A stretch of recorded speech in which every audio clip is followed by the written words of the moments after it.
Alors imagine, tu crées une action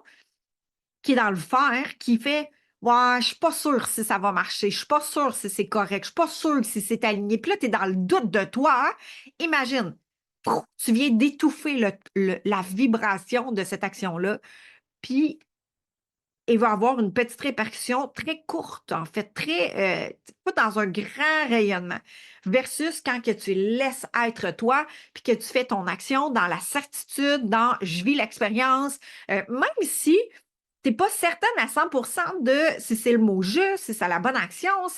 mais tu le ressens à l'intérieur de toi que c'est le pas à faire pour justement, c'est le pas dans le mouvement qui va amener l'ouverture, qui va amener, c'est drôle à quel point on a entremêlé le faire et l'être parce que c'est dans l'être que tu peux faire, mais si tu enlèves le conditionnement du faire et que tu es dans l'être, dans le mouvement, dans l'action et que tu accomplis,